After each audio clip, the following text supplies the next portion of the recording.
Shalom umat Tuhan yang diberkati Tuhan. Kita akan sama-sama mendengarkan firman Tuhan pada saat ini dan mari kita tunduk kepala untuk berdoa. Sungguh kami bangga punya Allah yang dahsyat seperti Engkau Tuhan.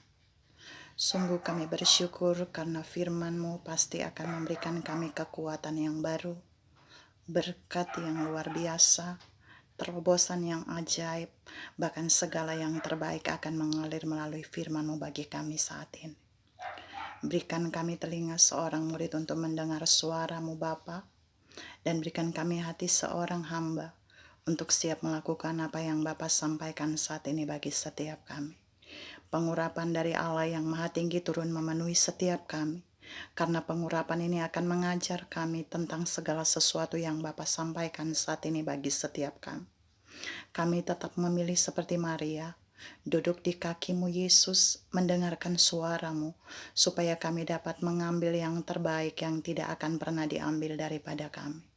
Ambil alih pemberitaan firman ini Roh Kudus, agar ketika firman ini dilepaskan, firman ini akan sungguh-sungguh dipahami, firman ini akan tertanam, berakar, bertumbuh dan berbuah 100 kali lipat, hanya bagi kemuliaan-Mu Tuhan Yesus. Dalam nama Yesus yang adalah firman yang hidup, semua kita yang siap mendengarkan isi hati Tuhan bersama saya berkata, Amin.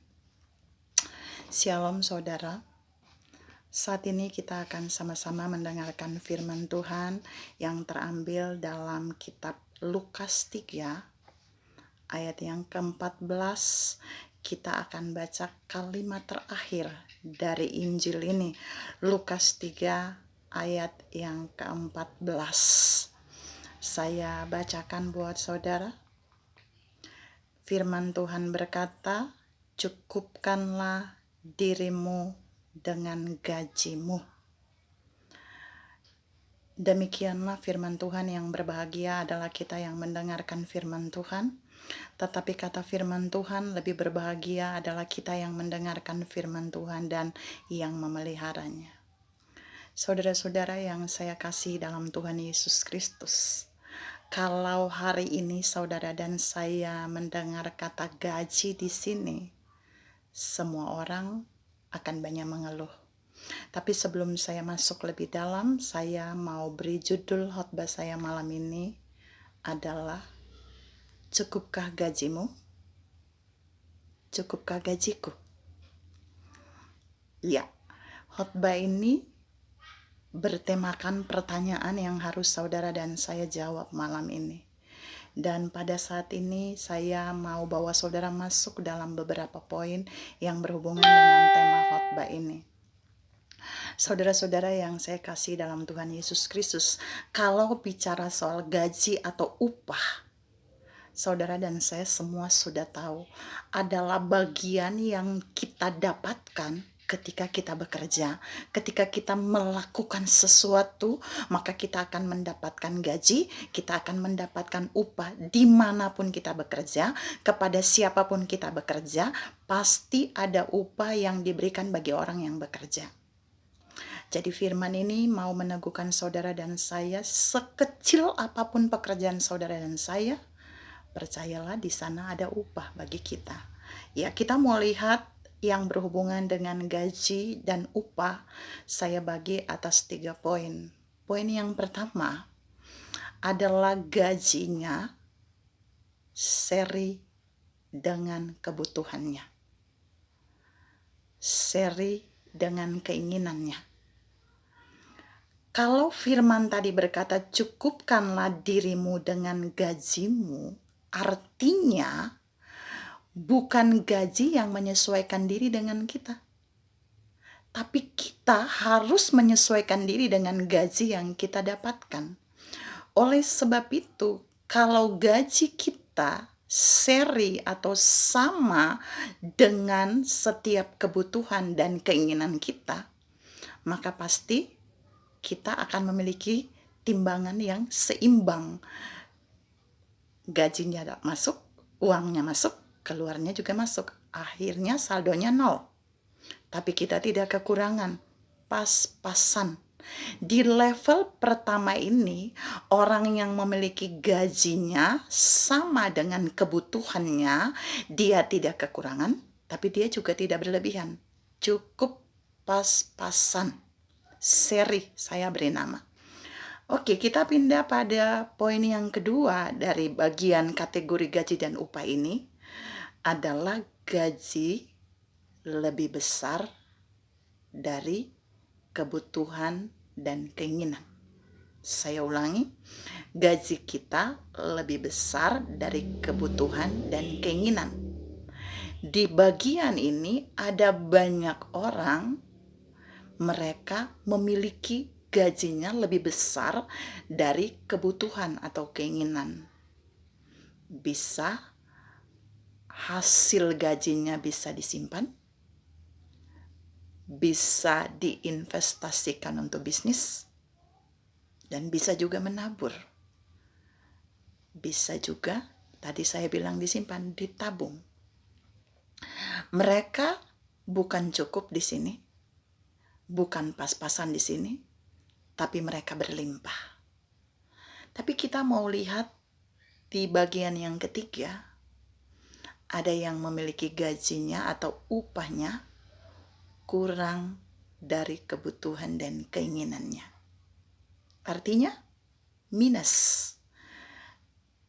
Gajinya lebih kecil dari kebutuhan dan keinginan. Saudara-saudara yang saya kasihi dalam Tuhan Yesus Kristus, yang bermasalah di sini sebenarnya di poin yang ketiga. Gajinya lebih kecil daripada kebutuhan atau keinginannya juga. Apakah salah gajinya? No. Yang harus kita benahi dan koreksi ketika kita memiliki standar gaji tertentu, seharusnya kita mengatur kebutuhan dan keinginan kita seimbang dengan gaji itu. Paling tidak kita ada di poin 1 tadi, yaitu gaji dan kebutuhan atau keinginan kita seri. Tapi saya tidak mau membawa saudara hanya ada di titik pas-pasan. Tapi di titik minus ini saudara dan saya harus berhikmat untuk tidak bersungut-sungut karena jumlah gaji yang sudah diberikan, lalu mengkomplain pemimpin perusahaan, mengkomplain orang yang menggaji saudara, bahkan mengkomplain Tuhan. Tapi sebaliknya ketika saudara melihat gaji saudara itu lebih kecil dari kebutuhan dan keinginan, saudara perlu mengontrol keinginan saudara dan berhikmat mengatur kebutuhan saudara. Bukan mengurangi kebutuhan. Mengapa saya katakan itu? Kalau gaji saudara hanya cukup untuk membeli nasi dan tempe supaya saudara tidak kekurangan, belilah nasi dan tempe. Tapi kalau saudara mau untuk tetap beli nasi dan ikan yang mahal dan resikonya saudara kurang, berarti saudara tidak berhikmat. Kalau saudara makan di restoran mahal 5 kali sebulan dan saudara memiliki gaji yang akhirnya kurang dari kebutuhan, saudara bisa menggantinya dengan membeli makanan, bahan makanan sendiri dan memasak. Jauh lebih irit. Pasti ada sisanya, bahkan saudara tidak akan kekurangan. Yang terpenting di sini adalah ketika saudara melihat dan mengalami gaji saudara tiba-tiba tidak bisa memenuhi kebutuhan saudara setelah akhir bulan, saudara harus membenahinya di bulan berikut. Atur jenis kebutuhan itu dengan standar yang sama, makan, minum tetap. Tapi saudara mulai melihat minum yang lebih murah, makan yang lebih murah. Saya beri contoh. Waktu zaman saya mengajar dulu, setelah menerima gaji, saya ingin makan super mie. Tapi ketika saya masuk di swalayan, kalau saya membeli Indomie, pasti dalam 1 bulan itu gaji saya akan tidak cukup untuk kebutuhan yang lain. Saya beli tetap mie, tapi yang harganya paling murah dari semua jenis mie. Dulu itu kalau saya ingat, itu mereknya Sakura, mie Sakura. Saya bisa makan mie, saya bisa membeli mie dengan gaji yang saya punya, tapi saya tidak kekurangan. Itu contohnya. Misalnya yang lain, kalau saudara dan saya gajinya cukup untuk membeli sabun mandi gift, saudara dan saya tidak perlu membeli sabun mandi Lux yang lebih mahal atau Sweet Sal yang lebih mahal. Sama-sama sabun, tapi bisa juga membersihkan. Tapi kita tidak akan kekurangan. Mungkin itu yang bisa saya sampaikan, tidak sedetil yang saudara butuh, tapi saudara lebih tahu mana yang bisa saudara minimalisir dalam kebutuhan saudara, sehingga gaji saudara tidak akan mengalami kekurangan jika disandingkan dengan kebutuhan dan keinginan. Saudara-saudara yang saya kasihi dalam Tuhan Yesus Kristus, Ibrani 13 ayat 5 pun juga berkata di bagian terakhir bahwa cukupkanlah dirimu dengan apa yang ada padamu. Ibrani 13 ayat 5b. Cukupkanlah dirimu dengan apa yang ada padamu. Artinya, kalau uang saudara dan saya itu 100.000 untuk 1 minggu, kita pakai 100.000 itu untuk membeli semua kebutuhan kita 1 minggu, bukan terbalik. Bukan kebutuhan kita, hari pertama kita buat 50.000, hari kedua 50.000, dan kemudian 3 hari, 4 hari ke depan kita sudah tidak punya, lalu kita menyalahkan orang lain, kita menyalahkan Tuhan, bahkan kita menyalahkan orang yang ada sebagai pemimpin dalam pekerjaan kita. Sesungguhnya gaji kita besar, gaji kita kecil, gaji kita sedang, itu tidak bermasalah. Yang bermasalah adalah saudara dan saya dalam mengelola gaji itu. Apakah kita mengelola sesuai hikmat Tuhan supaya kita tidak kekurangan, ataukah kita mengelola menurut keinginan kita, menurut maunya kita, menurut kehendak kita, sehingga kita mengalami kekurangan. Saudara-saudara yang saya kasihi dalam Tuhan Yesus Kristus, dan bukan itu saja, orang yang sering mengalami kekurangan sekalipun dia memiliki gaji yang cukup adalah orang yang bermasalah di dalam mengelola keuangan itu sendiri. Mari koreksi seluruh keberadaan saudara dalam mengelola uang. Karena waktu saudara mengelola uang, itu akan menjadi barometer hubungan saudara dengan Tuhan. Jika cara pengelolaan saudara itu baik, itu sebenarnya barometer yang bisa dilihat. Saudara-saudara yang saya kasihi dalam Tuhan Yesus Kristus, kita melihat di dalam Alkitab, Yesus juga memberikan perumpamaan tentang talenta. Ada orang yang diberikan 1 talenta, ada orang yang diberikan 2 talenta, tapi ada orang juga yang diberikan 5 talenta. Apakah Yesus tidak adil? No.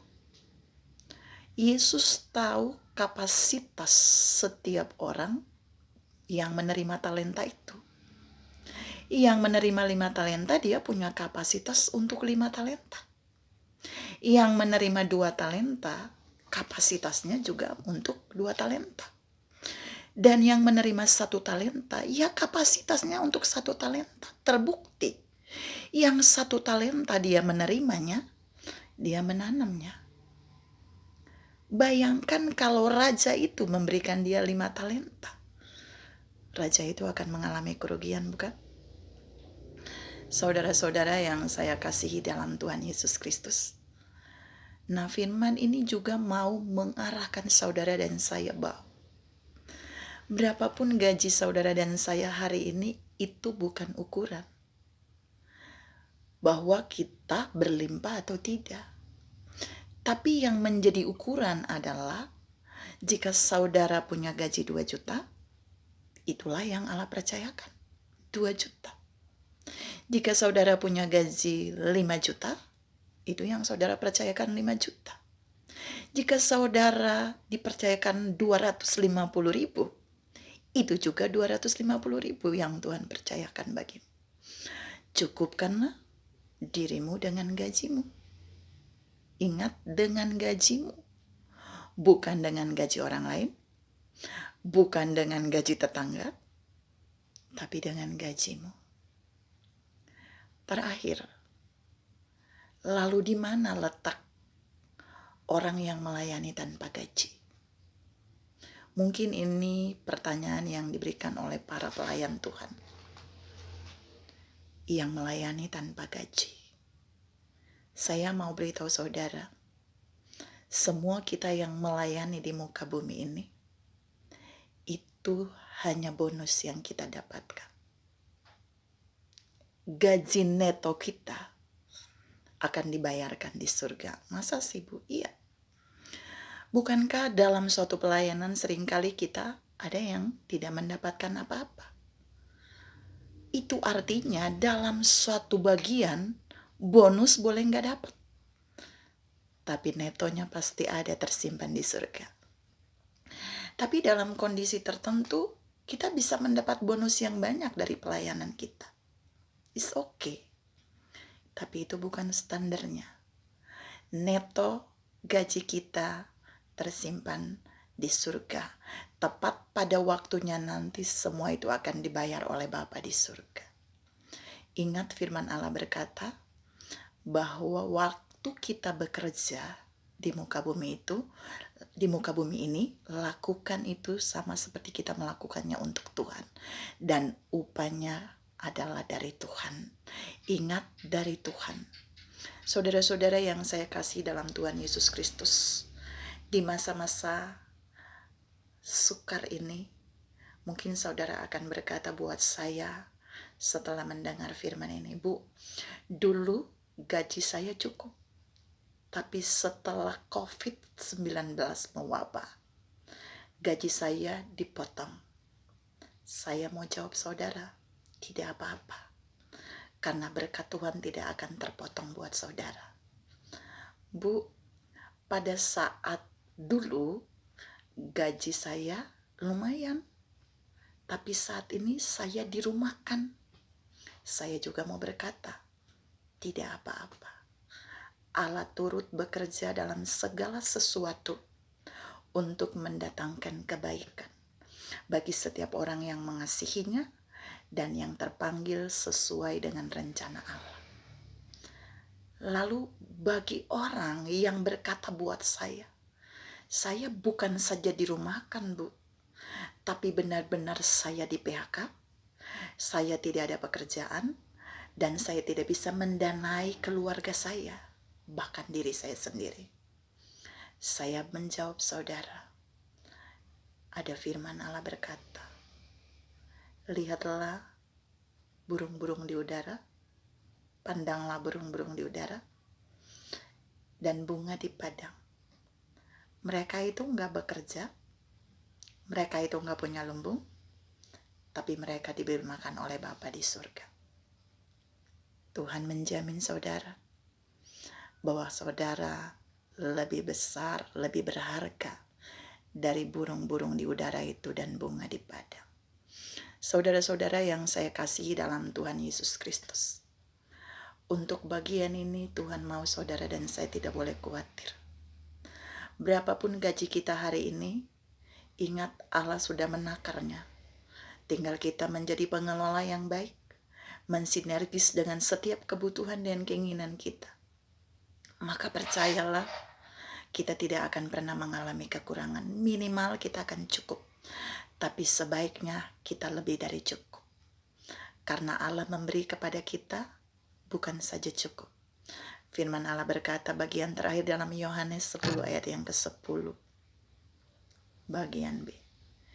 Yesus datang memberi hidup dan hidup yang berkelimpahan. Untuk saudara, untuk saya, dan untuk kita semua. Tuhan memberkati kita. Amin.